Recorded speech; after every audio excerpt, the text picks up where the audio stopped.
Well, hello, everybody. Good morning. We are back here with an analysis of the Schalke game yesterday. I hope you're all doing fantastically well. I hope everything's going well in your world. Obviously, different setting. It's a lovely day today, an absolutely gorgeous day today in Yorkshire, which is really nice. Back home, see the family, as you can probably tell by the hideous pictures behind me. Family pictures, nice, but, me in the corner there, as I keep spotting. But yeah, we're back here and we're going to be discussing the game yesterday with Schalke. I put out on Twitter that we were playing Schalke today. I was sort of told earlier on that day after asking the question, which was nice. Well, I think when they were putting the golfing, not the golfing, the racing buggy thingies, you guys will tell me what that is in the comment section below. Thing on social media, they were actually playing. They were playing at that moment in time. So it's been a very bizarre period of time. Seeing Leeds United just with this behind closed doors policy, it is extremely odd.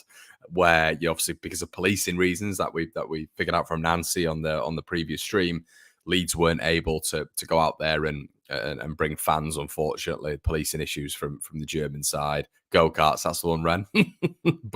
Racing buggies. So before we start this video, everybody, of the breakdown of the Schalke game, some of you might missed it and some of you might not have really been able to sit down and watch it. I have watched all of it for you. So I'm able to, so I've written a few notes down and we're going to get into that specifically. But if you wouldn't mind liking the video, that'd be great. Subscribing as always, everybody, and leaving your comments and we'll get into those, of course. Shout out to Chris Richmond as well, who's become a member for 5 months. Top man. Well done, Chris. You can become a member by hitting join near the subscribe button, everybody. And that really helps the channel. But you can also join the Patreon as well, where we've got 2 fantastic, even if I say so myself, episodes out this week. Hey, Dan. Okay, so let's get into it. So what did we see from the very start of the game? So we saw a 4-2-3-1 system. We saw on the left-hand side of a front 3, well, top 4, but 3 in behind, as we've spoken about on the channel before. I think it's going to be key to look at that this season and where Leeds are going to develop on, with the Somerville potential leaving and Gnonto potentially leaving.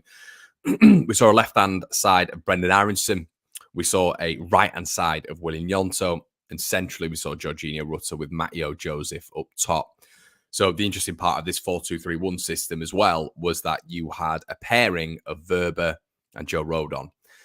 Now, throughout the game, and especially within the first sort of 2 to 3 minutes, we saw, unfortunately, a bit of a negative start. And Leeds were a little bit fraught at the back. They weren't as sort of smooth as they were against Hanover.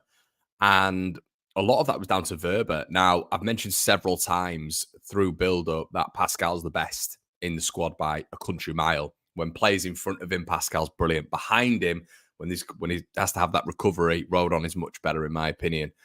But what we saw with Wöber is a couple of passes that went a little bit wayward. His build-up from the back wasn't crisp. And what we also saw is in a back 2, which we've spoken about previously on the channel, them going to a back 3 of Wöber, Rodon, Stroud, just because it's a little bit easier. You've got a little bit more solidarity there, and Rodon and Wöber have played in that system before as well. So a back 3 is definitely something we're going to get onto that in just a little bit. But a back 3 for me is something that would be so much better for this side this season. I think the balance of a back 3 makes complete sense. I think the midfield 4 with one going, one staying, and the sort of wing backs helping out with that width, with then having extra wingers going forward. You could have number 10s, which mean that, the wing backs go forward and utilize those wing positions, and you have 2 number 10s just inside, and then Matteo Joseph central. But yeah, Wöber, within about 3 minutes, pressed their forward all the way back into their half. There was a little layoff. Ball was played forward. And Wöber, irritatingly to me, and this is analysis of the game, everyone, of course, but he pressed in their half, no aggression at all, and just jogged back lethargically whilst that man sprinted forward. So laid the ball off, sprinted forward to receive the ball again, got in between the lines, and it was a really, really good save by Ilan Mele, spread his body well, and it was a good save, and that was all down to Wöber. All the rest of the back 3 as such, when you're looking at Bogle, when you're looking at Rodon, when you're looking at Boden, Bogle and Wöber, they're all positioned in a correct way, in a structured framework. Wöber just went into absolute no man's land, and We've got to cut out little bits of that because I think we'll all attest to the fact that the problem with this Leeds United side at points last season was concentration, was focus at pivotal moments. So yeah, I think that's key to note. It's key to note that just having a little eye on that, especially when you've got as a 3, you've got an additional body who can help with recovery there as a centre back. And I think a back 3, in my opinion, helps this team so much. I think with build up as well, the back 3, what you'll get is Gnonto and Rutter. And we've seen this with Gnonto so much more in pre-season, especially when they went to a back 3 in the second half. Or they sort of formed into a back 3 at points yesterday. But Gnonto and Rutter would drop deep to bring the ball out. Now, we saw a lot of that from Somerville. We saw a lot of that from Rutter as well last season, but you actually saw Gnonto doing that. And we've got to get into Willie Gnonto, everybody, in just a little bit. It's been a truly fantastic pre-season from the little Italian. He's been staggeringly good. And, you know, it does make me laugh when you see Somerville, who's looked sharp. You see Gnonto, and there's the attitude problems. Yeah, they're performing at the peak of their powers really in pre-season. I think the especially Gnonto looks excellent. Okay, I wanted to touch on Joe Rothwell as well. So Rothwell has impressed me so much. So much. So I've managed to watch all of the 90 against Harrogate, all of the 90 against Hanover and Schalke, and he has impressed me so much. Now, what did we lose when we lost Glenn Kamara? We lost press resistance, and a lot of you laugh when I say that, but it's really key when you frame in a football game, especially in the midfield. You know, if you're in that sort of engine room of the pitch, which is the midfield, the brain of the system, and you're getting pressed by an opposition player and you're not able to do anything but go back because they're pressing you, that's a problem, especially when you're next to a Larry Gruev, who invariably will go back in that situation. You have to have a midfielder who, when they're press resistant, is able to resist that press and get past it. That is exactly what Joe Rothwell does. Now, how does he do that, and how do footballers do that? We think ahead. And the primary attribute, I think, to be press resistant in a central midfield space is quick feet. And he's got quick feet, really, really quick feet. And I think it's interesting when you look at his career and how he was deployed at Blackburn. Now he was the figurehead in that midfield. It didn't really happen for him at Bournemouth, although he played, 35 odd Premier League games. I think what you have seen with him at Southampton is maybe him not being able to really get into a position of which he's battling for a double pivot spot, you know, because obviously you saw the main man in there in Flynn last season. Ahead of him, he's a Rebo, and then Smallbone, of which he's not that sort of midfielder. So now at Leeds, at least he's got that double pivot position. I can see Wayne saying, I was waiting for you to say he opens up his body, but yeah, he does that as well. And it's not just about opening your body, Wayne. It's about being unpredictable there as well. You know, you open your body, you close your body, you vary that. I think the beautiful thing about Rothwell is obviously his quick feet in those situations. And I genuinely believe that is so important in a midfield, because the game moves like that.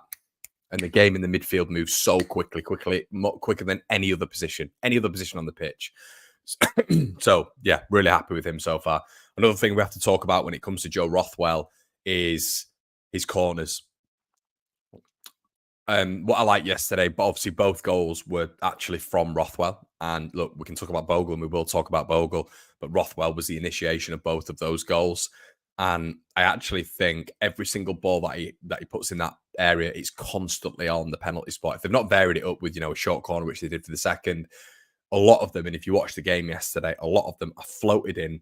It's just a real nonchalant chip. It's a chip, a finesse ball into box. He puts no effort into it, really. It's just a natural ability he has to get flight on the ball, a real nice trajectory, but hit that penalty spot every single time. And I think what you're seeing with him is, I've just mentioned the quick feet. I've just mentioned him in press resistant. I think he's a forward thinker consistently. And when we're maybe worried about Kamara going, you were losing that press resistance, but you were losing that forward thinker. And what really annoyed me is everyone was saying, oh, but Kamara doesn't score. He doesn't get assists. He doesn't score, but he doesn't score, but he doesn't score. He was a double pivot player. And that was never his role. At Rangers, he scored barely any goals. So it's never been his game. So for me, when you're looking at someone like Joe Rothwell in comparison to Glenn Kamara, you have to think, well, what have we been able to replicate? And it is those forward passes. It doesn't always have to be assists, doesn't always have to be goals. It'd be nice if they came into the conversation. But primarily, we know what Rothwell's role is in a double pivot role. It's to get forward, of course. And if you can add to those goals, amazing. But I want to see him in vertical build-up. I want to see him be able to progress this Leeds United side from a deeper block into an attacking block quickly. I want him to be able to help us when it comes to developing on set pieces. I want him to help us when it comes to the accuracy and the precision of building up, but also when in the opposition half, be able to really add to a press, but also when in possession, be devastating. And I think we're seeing that a lot. And yeah, it's as Daryl said, it's nice to see somebody who can take a corner. So, Jayden Bogle. I saw a lot of, and interestingly, really, look, I think we all know his deficiencies, and his deficiencies or deficiency is 1v1 defending. And I think we saw a little bit of that, sound like Donald Trump there, a little bit, but a little bit of that yesterday. So we saw, when he's 1v1, he's not amazing. And that's where the back three would help. Back three, you constantly got cover there, and you get like an Ampadu just cutting him in behind as well when Bogle's exposed. But yeah, I think the back three would really help Jayden Bogle from a defensive perspective. I don't really want to see it in a 4-2-3-1 consistently where he's up against, let's say, hypothetically, a Jack Clark. I wouldn't like to see that, especially away, from home, because I think that'd be a tough night for Bogle. But I think going forward, it's what we, in my opinion, had with Luke Ayling under Marcelo Bielsa. He wasn't a great defender. I never thought that. It was sort of glazed. Luke Ayling was glazed by every single fan. Ayling was brilliant for us in those 2 seasons, but he was never a great defender, never a great 1v1 defender.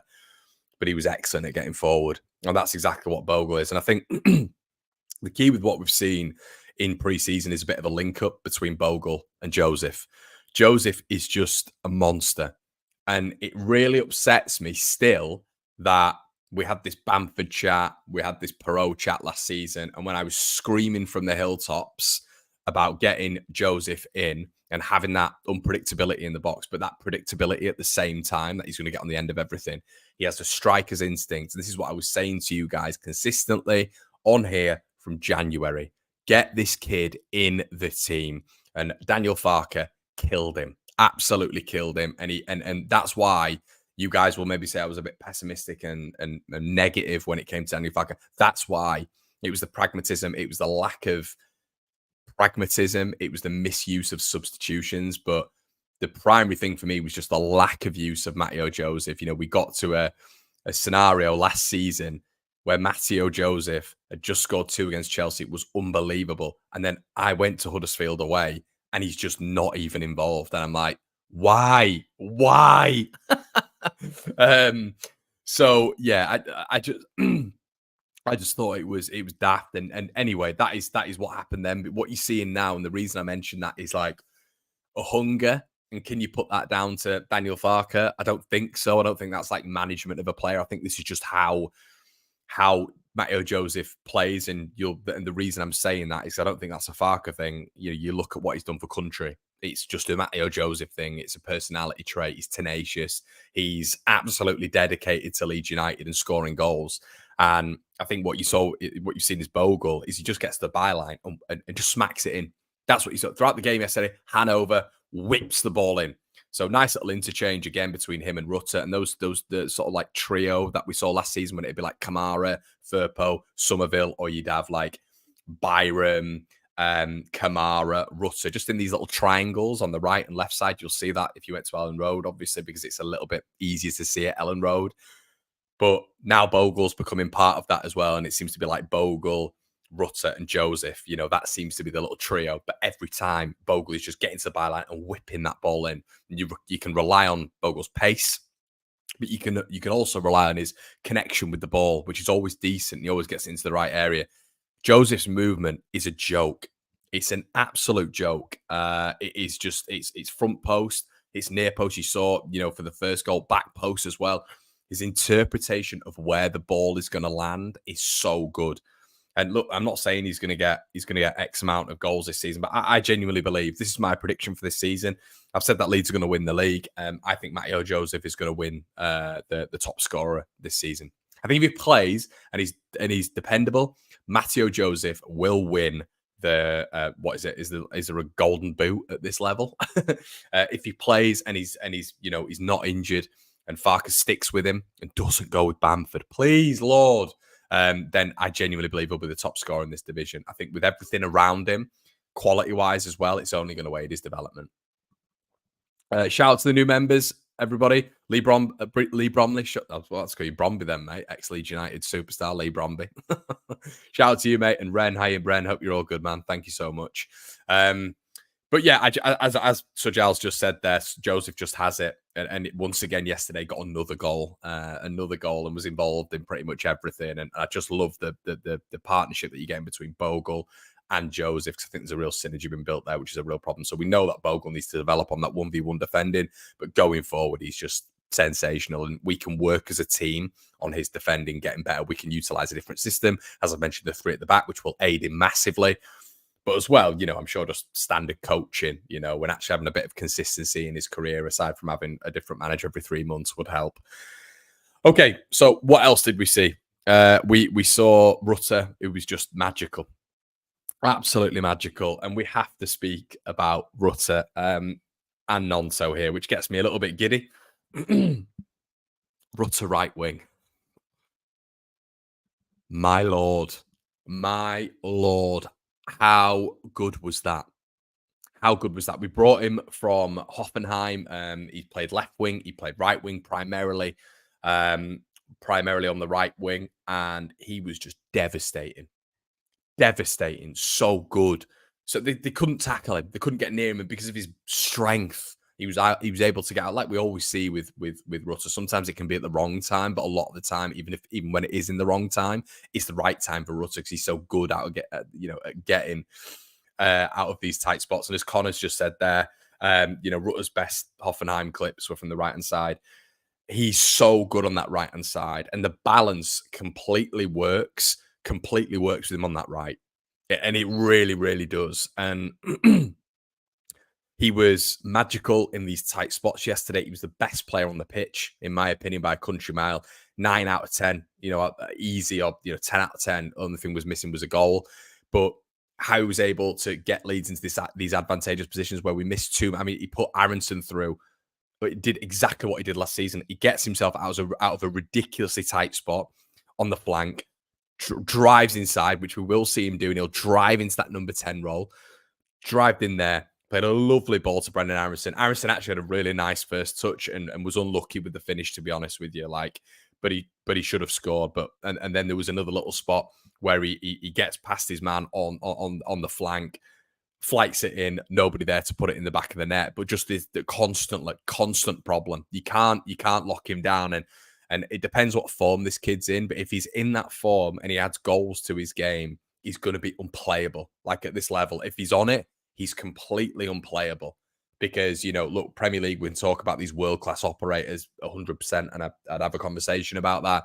But at championship level, when you look at Jorginho Rutter, it's terrifying if he's in that form. He has to start on that right.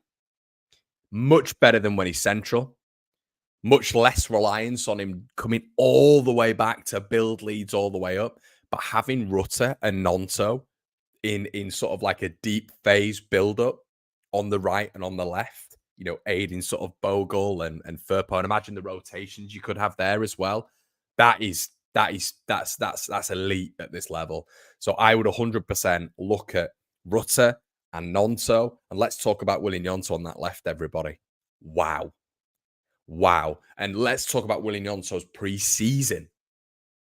Wow. He has just looked a different player, a different level.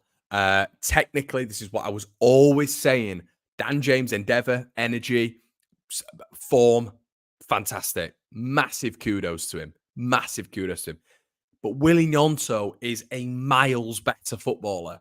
facts. And I always say football's subjective, but if you think Dan James is a better footballer than William Gnonto, look, you're wrong.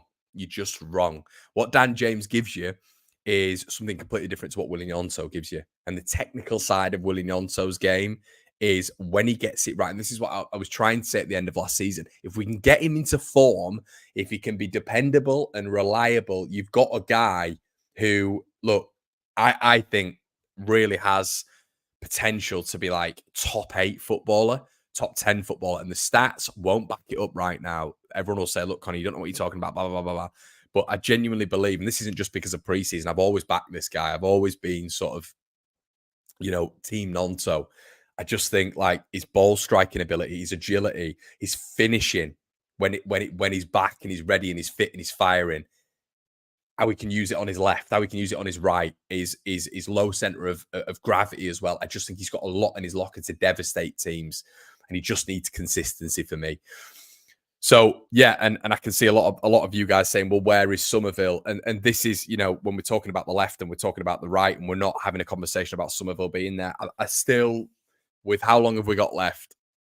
With like a month and a bit left, I have serious worries about Somerville. And I don't think it was the inclusion yesterday. I really don't. But I think we've also got to talk about Leeds United without Somerville, And I think it's more likely that we keep Gnonto over Somerville. I genuinely believe that. I think sort of Somerville's in the region of Rafinha and Sinistera, of our sort of top player at that moment, which is vulnerable, really, really vulnerable. And I still look at it and I think, there's a month and a bit left. Nick said Gnonto will go to Everton. I think the thing is, Nick, if one of them goes, both of them are not going to go. That's not going to happen. And I would expect Leeds to replace Somerville 100%. And Gnonto, we've spoken about Raksaki. He's literally the 100. I mean, he scored yesterday. Unbelievable finish from that wing side. Would he sort of get in the way of Rutter? Would they be able to work on either side? Or, where would Gnonto fit into that? That's a conversation. But I genuinely believe there's a conversation to be had here about that being a starting line. Rutter on one side, Gnonto on the other. And yeah, love that. Absolutely love that. Just thought they were so good yesterday. Let's have a look at what it was at points last season. I feel like Aronson was on the left of a 4-2-3-1 at points. Yeah, it doesn't work. Look, I was really happy. I was really, really happy with what I saw when it came to... Let's have a sip of coffee before we get into Brendan. In the last game, and if you heard the Patreon chat, I know a lot of you are members of the Patreon. You'll have heard the podcast where we really got into Brendan Aronson and where he's going to go and how it's going to work. And I'll save that for the podcast over there. By the way, guys, the podcast is audio as well. So a lot of you ask for Spotify on the Patreon. It's you can click it off in the car and have it on your earphones as well. There's 900 of you in the building. Please make sure you whack a like on this as well. Yeah, Connor, it's not a bad shout there, mate. I've just seen what you just said there. But I think on that left, he doesn't have the this is what I always worried about with him. Pressing, and once again, energy, endeavour, the odd finish, great. I just worry about his connections with Firpo, and even centrally. A lot of the time when he gets the ball, it's head down and run. And that's what you see with Brendan a lot. In the 90-minute game I watched yesterday, it was head down and run. He's got to get his head up more. In those positions, because what we can't afford to have is just being wasteful. And as many goals as we scored last season, we all know that Leeds United were wasteful at too many points last season. Aronson is going to add to that if he doesn't develop his game. He's got to get his head up. Okay, so he gets into these sort of 10 spots where he meanders inside, and there's options all the time centrally. He ignores them quite a bit, and he'll naturally go forward or shoot, which is great. Of course it is, but in these scenarios, if you've got an individual with a little bit of space on the right or on the left or whatever, you've got to acknowledge that. And I feel there's too many times on that left where he's ignoring Firpo. Firpo is diligently making those runs, making those underlaps, overlaps, whatever it may be. or just even available for a sideways option, Aronson ignores him. And in a Daniel Farke system, you cannot ignore the fullbacks. You can't.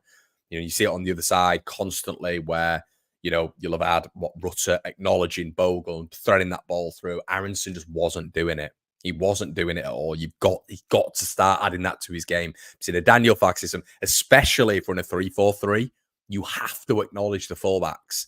And in that game yesterday, I wasn't that impressed by just this sort of like tunnel vision he has. And I keep going on here about shooting more, scoring more, all these basics that you want to add to a football, performance, whatever.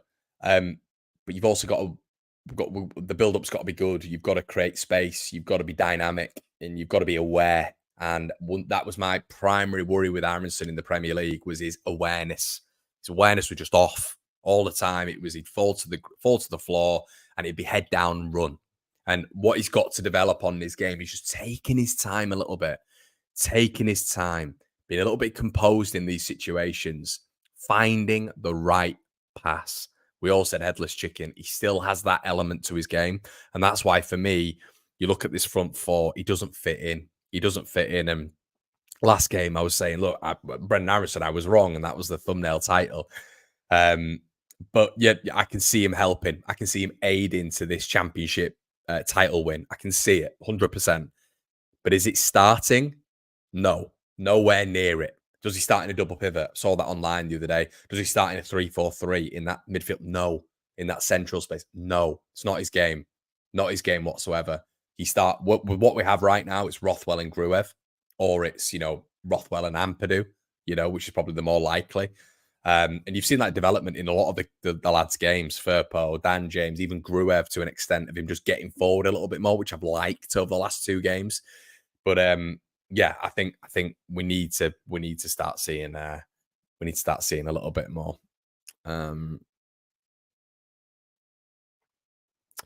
Richard says, I think there's a bit of conversation where B's stats say it as it will. Willie is Connor's golden boy. Guys, fucking hell.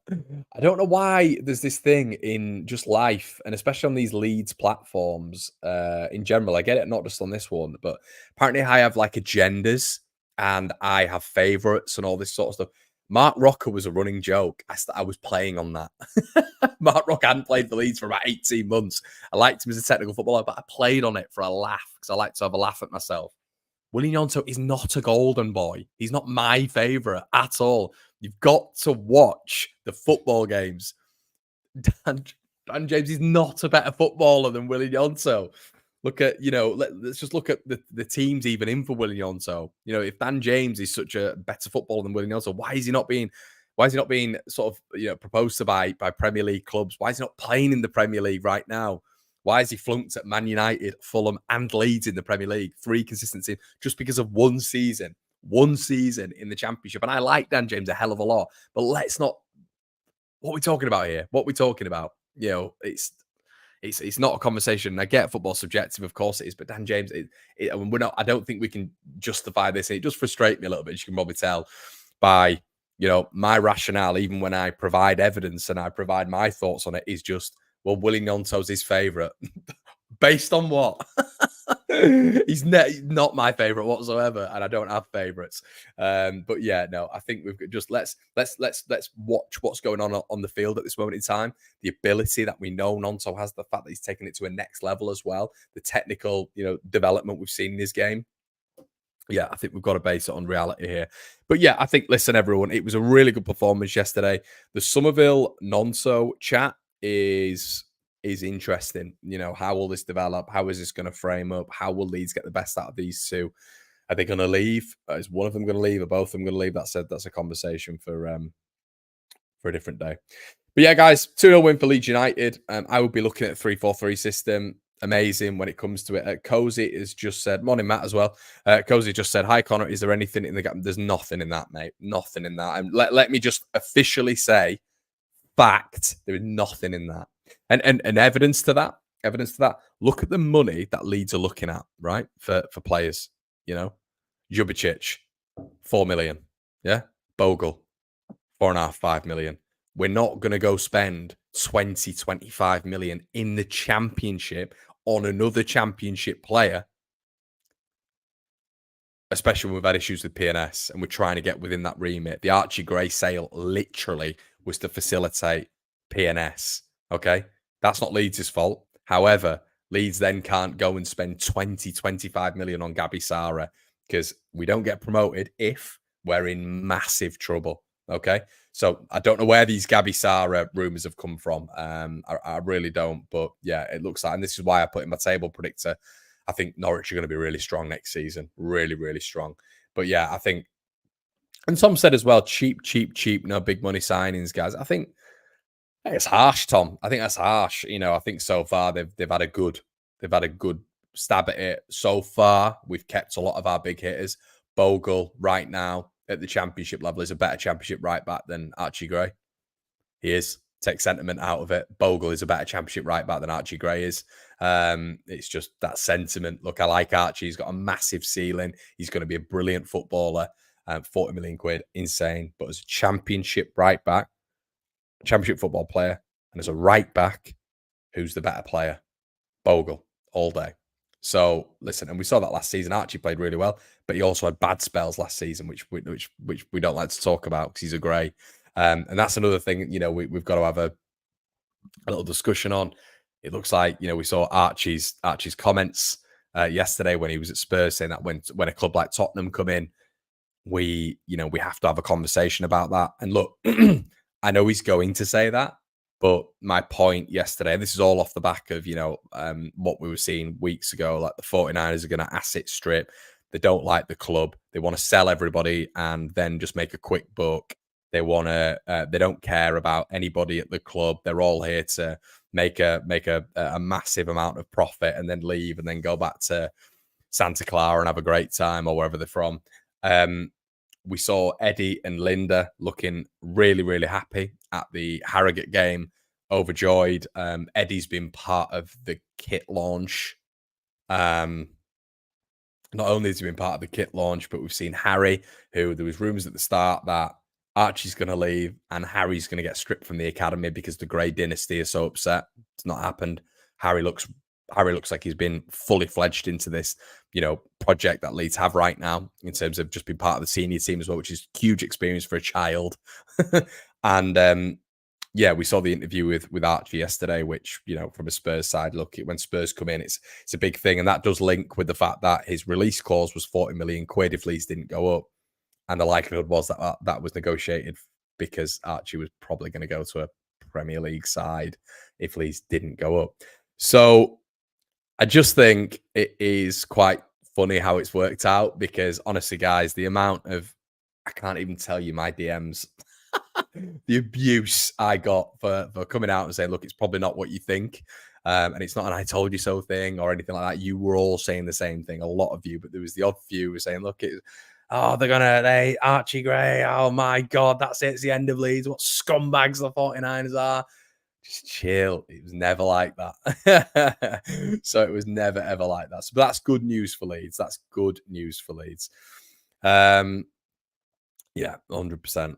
And BMG, that's exactly what I've just said, though. It doesn't matter if it's a poll. It's obviously fan opinion, and that's amazing, of course. But you've just literally clarified exactly what I've been saying in the chat, mate, that Gnonto is more talented and a better technical footballer. So what would I rather have? Would you rather have someone who's got energy, endeavour, and what's being said here, an all-round impact? Okay, James that was injury-free last season. Amazing, of course.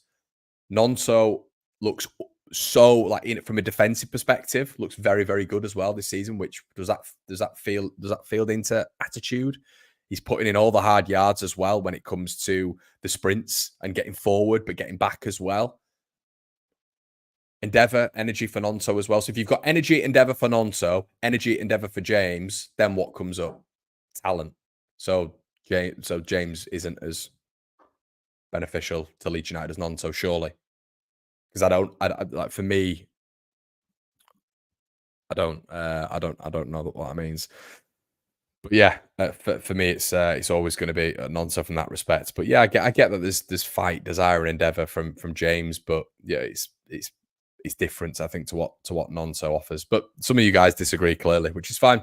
But listen, everybody, make sure you like, comment, and subscribe. I'm going to head off now, and we'll be back with some more videos throughout the week. Have a good one. I'll see you in a bit. Cheers.